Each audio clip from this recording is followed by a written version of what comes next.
Magandang umagapo. Good morning, everyone. Good morning, distinguished delegates from Philippines, Laos, and respected officers. I'm privileged to represent Uttar Pradesh and especially my department, Rural Development, on this stage with all of you. So, just to inform you beforehand, the next presentation, which is from the Rural Development Department, which is SRLM. So it will be in the continuation of our presentation. So our department has many wings. So the Microfinance wing specializes, the SRLM specializes in the Microfinance wing. So I'll be representing something about my department and one of the Microfinance scheme which our wing represents. Thank you. So, okay.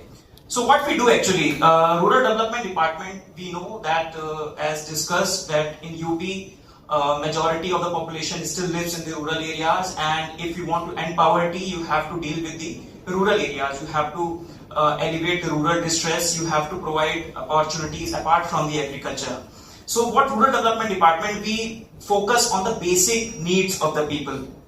For example, what are the schemes that will be that will represent our what we do more clearly. The first scheme, as you can see, that is PMAYG, that is Pradhan Mantri Awas Yojana Gramin. So that scheme basically gives house to the household. That is one of the flagship schemes that have come up. We always had a housing scheme, but from 2014 onwards, we have this scheme which is end-to-end computerized, which focuses on which has given, I think, more than crore households in the rural areas. The next one is Bay NRLM, which will be represented by the speaker after me. So that is Women Empowerment and Livelihood Promotion. The third one is Pradhan Mantri Gram Sadak Yojana. So it is the vision of our former Prime Minister Atal Bihari Vajpayee ji to connect the rural areas. As one of the speakers before me told that the expressway are the nerve centers of the UP, but in the rural areas, we really require the infrastructure at the last mile connectivity. So this is the scheme which is being envisaged, and this is one of the flagship schemes of the union government. And the next one you must have heard of MGNRES, that is Manrega scheme. That is the biggest livelihood scheme in the world, now currently reprogrammed as VBG scheme. So basically it provides livelihood to the people who demand work. So it's a demand-based scheme. So if you want to do some unskilled work or the skilled work, if you demand that work, the government is obliged, as we are a welfare state, so we are obliged to give you that livelihood option. The next one is MMYHYG, that is Mukhyamantri Awas Yojana. This is a wonderful scheme that is in complementarity with the Pradhan Mantri Awas Yojana scheme. So basically, this scheme provides households who are left out from the major scheme. That was the first one, that is PMAYG. So this scheme, just to give you a glimpse of what we do in this scheme very briefly. So this scheme provides opportunity to houses to the people who are the most vulnerable.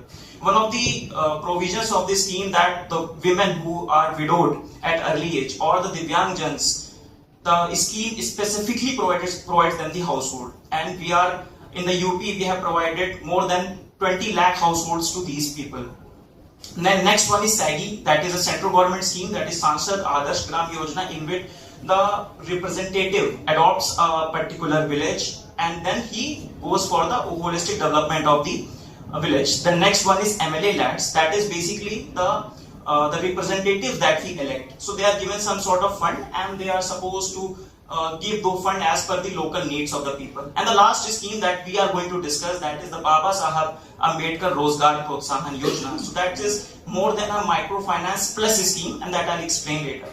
About Baba Sahab, you must have heard about him. He was the major architect, principal architect of our constitution. He was a visionary, he was a jurist, he is a social reformer, and his vision was to provide dignity, empowerment, social and economic empowerment to the people. So from his inspiration, we have this particular scheme. Now, very quickly, why the Rural Development Department is very unique? Because we have the deepest reach. Why we have the deepest reach? Because more than 826, the whole state is divided into 826 blocks, and in each block we have a gazetted officer, that is block development officer there, and we have reached till the last mile. That is what we provide to the whole state. We have village level functionaries in each and every village, and last mile presence we focus on, and that you can see in our designing of our scheme as well. Like In contrast to the scheme which was discussed earlier, as MSME department is the nodal department for microfinance and providing credit, but we as a department specialize more on the last mile presence.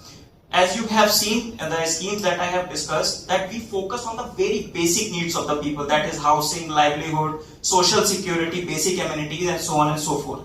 But our focus with the SRLM and the scheme that I am going to discuss, we have also now new focus on institutional credit linkage, financial inclusion, and promoting rural enterprise. And that's what makes us cutting edge. Right now we have, with the help of the union government, we have end-to-end computerization, we have real-time MIS dashboard. You must see the dashboard of VB Jiramji and Narega. It is, I will say, it has the most holistic data set that you can find in any of the scheme in the whole world. That has so much data set and so much information and I discuss about the key schemes. Now, so for us, coming to the microfinance, that is the topic of the day. So it's not merely a small loan for us, as RD, our Baba Sahab Ambedkar scheme, as we're talking about. It is about accessible to affordable credit, financial literacy, skilling development, and more importantly, creating the micro entrepreneurs at the rural areas. So focus is on providing from microfinance to taking them to micro entrepreneurs and making them a guiding light for the community, so that they can have an alternative employment apart from the agriculture in the rural areas. Now, the scheme is very basic. We basically provide, it's at 1.0 version which is currently going on, and also discuss the challenges which were there and why we currently have a proposal at the last stage of moving to the 2.0 stage. Now, the business sector projects, the scheme is very old, to be very honest. It is a scheme which was revamped in the first decade of 2000s. So loan limit is around $2,000 for business sector prospects, and for service sector it's around $5,000. So you can see the amount is $2,000 to $5,000. What we provide from government side is we provide subsidy to the loans, and the subsidy is divided based upon the inclusivity criteria. So, for example, we have socio-economic backward classes, which we provide around $500 subsidy and 35% of the loan. And for the general category, the not too much socially backward people, we provide 25% of the loan subsidy and around 35,000. Now we'll say that it is relatively less, the ticket size is very less, and we'll see in the beneficiary numbers also. The ticket size is less, and that's why, as I told you, it's not a very big scheme. And now we are thinking, because of the things we have seen in this scheme, the possibilities that we see in this scheme, we have reevaluated the scheme and we increase the ticket size of the scheme. So the philosophy is obviously the focus on creating a long-term self-employment. Government should act as a facilitator, not a direct employer, and designed around the local needs. I'll share with you a few of the success stories as well. So basically, as I told you, the margin money is 7.5% for the general category and 5% for the socially backward class. And the conditions are also mentioned. This scheme is very clear-cut, as it was not designed in the current era. GO, the government order, was defined previously, so it has a lot of very detailed criteria. That also helps us to basically identify the beneficiaries and the true beneficiaries, so that the cases of, for example, some of the cases of fake beneficiaries, these problems do not come. And with the help of our presence at the ground level, we are able to do that. Now, application channels, they can, because the blocks and the gram panchayats are easily accessible to the rural people, so they can go there, they can submit their application forms. Unlike the previous scheme, which we would like to do, the previous scheme, as sir has said, that it is end-to-end computerization, right? So we are in the process of doing that, because in the modern times we have to do that. Earlier this model worked, but currently this model is not sufficient. So we are in the process of connecting with Jan Samarth portal and making it completely online. So the first level is, that is a block level screening happens, and from block level application is forwarded to the district level. As you can see, it's a bit offline mode. A lot of offline mode works is there. Then the loan disbursement is there, and then finally when the loan disbursement is done, and the government releases its subsidy based upon that. So banking terms are also relatively less, because they also form part of the priority sector lendings of the banks as well. So the government, the scheme provides a few benefits to the beneficiaries. For example, moratorium period, interest rule is only on the bank loan, defaulter status is relatively leased up. And the next and the most important part, because in our department, as the next speaker after me will tell you, the SRLM has come up. So now the focus is on merging the beneficiaries from the Baba Sahab Ambedkar Yojana and the SRLM Yojana. I'll give one of the case. For example, one of the district development officers of Bulandshahr shared with me the idea. He told me that I have selected all the beneficiaries of this scheme from the SHG itself. So making sure that the convergence of the schemes happen, at least at the level of our ministry, at the level of our departments. So the focus is basically on not giving just loans. Focus is also on giving capacity building, skill training to the people, giving them the different how the different projects can come up. So as you can see, for example, beneficiaries you can see around in the 5 to 6 years, only 17,400 500 beneficiaries are there. And you can also see one of the trends that it is not constantly going up. And that is one of the challenges that we face in this scheme, as we'll discuss the challenges also. Because one of the issues the scheme faces is the subsidy disbursement happens at the very last juncture of the financial year. So that is also the area where we would love to work, and where we would, because that will drive the beneficiary number up. So success story, for example, we did a survey because as I told you that we have evaluated this scheme, so we have done the survey in the Lucknow district itself. So we have a lot, we can see from the enterprises that have been set up. For example, but with the help of this Baba Sahab scheme, Ram Kumar has set up a laundries business. Then a floriculture business is there in the Maliabad development block in Lucknow.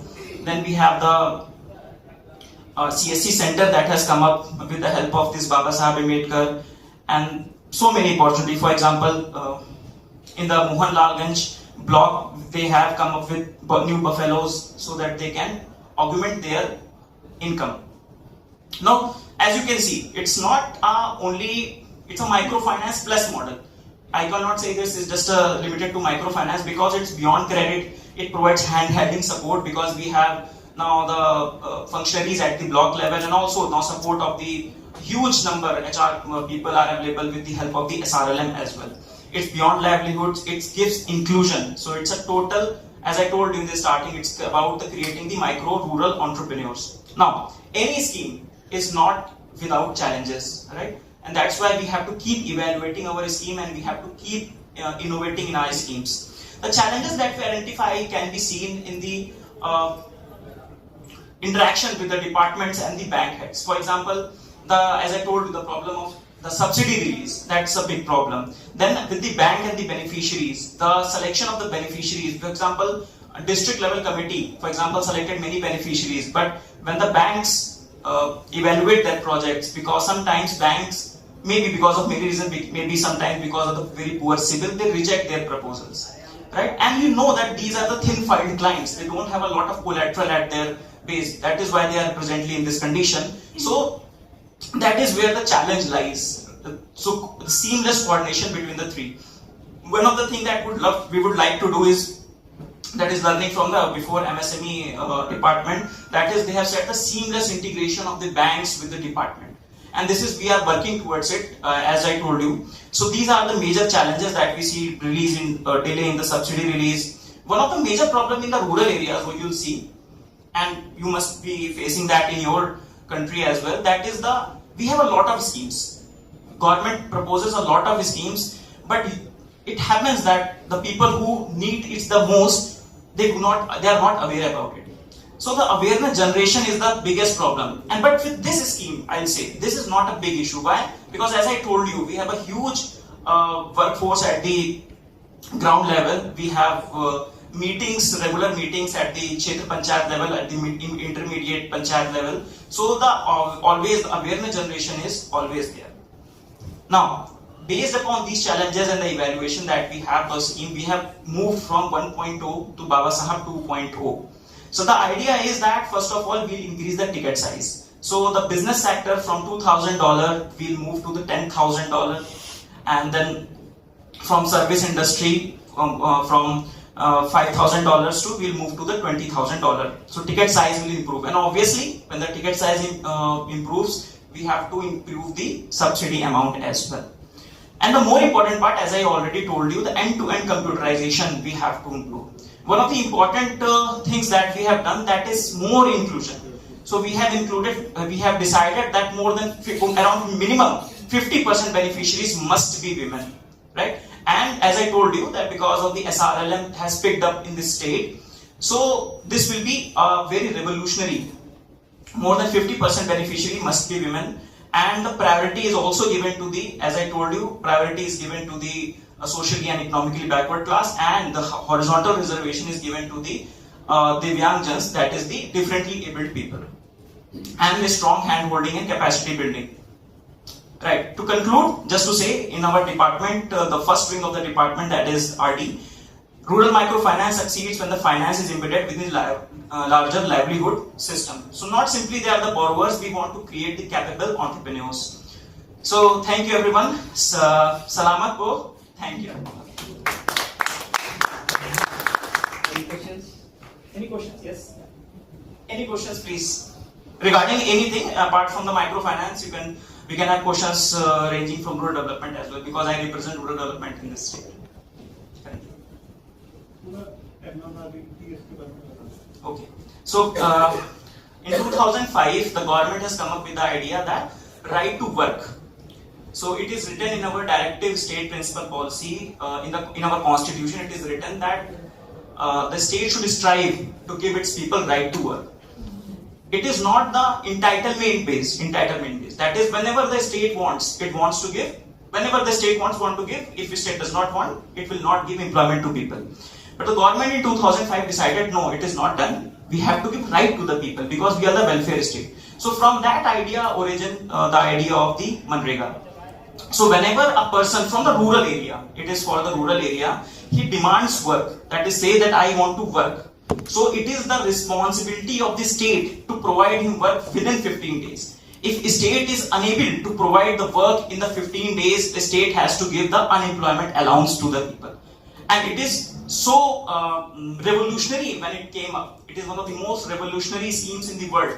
So from 25 on 2008, the act came up, to 2026, we have this scheme continued, and currently, in I think 3 to 4 months back, we have re-envisaged the scheme, because every scheme has to be re-evaluated based upon the feedbacks. And in 2016, we have revamped this scheme from the VB Ramji scheme, integrating the Ajivika mission, that is the livelihood mission, in the Manrega as well, and some tweaks in the funding pattern also. So basic idea, as I told you, the basic idea was to provide the demand-based work. In the rural areas, for example, if somebody is poor, he cannot travel to the urban area for work, so in the same village, he can find his work. Right, and that has led to immense changes in the rural livelihood. For example, I'll share one anecdote with you. One of the I'm 2018 batch. I joined service 2021, so I'm a very new in service. But when I was working in a block, one of the functionaries told me that 20 years back, when she used to go to the village, so a very small, in Hindi it's called Pagdandi, the distance between two fields. So very small field was there, and she was not able to get her bicycle or cycle. They have to go on foot. And in the same village, after 20 years, she has seen the huge chuck marks have been made, huge roads have been made, mitti, and say earthwork, right? So chuck marks are being made, and and then from that to that, so the whole the tractor can go. The cars can go, and after that, as more funds are given to the Gram Panchayat, the bricks can be laid, and then more roads can be made upon them. So it has brought huge, immense transformation in the rural areas, MGN areas. Whenever, maybe this time or maybe whenever you get an opportunity to get a field visit in a village, you will see the transformative impact of the MGN areas. And with the help of this, important area that has changed, that has brought up, that is given the decentralized planning, because the whole power is given to the Gram Panchayats. There is no upside plan, right? Because principle of subsidiarity, based that the local needs have to be dealt locally. So that was the idea behind that scheme, and from that they have made a demand and they have made their own infrastructure. So that is one of the most revolutionary scheme, and I think it's being replicated, and I don't have the current data, it's being replicated from this India to the some of the other countries as well. Because it is a right-based approach, and a welfare state must give its citizen rights rather than entitlements. Any other questions? Okay, thank you, thank you. Thank you, Rasesh, for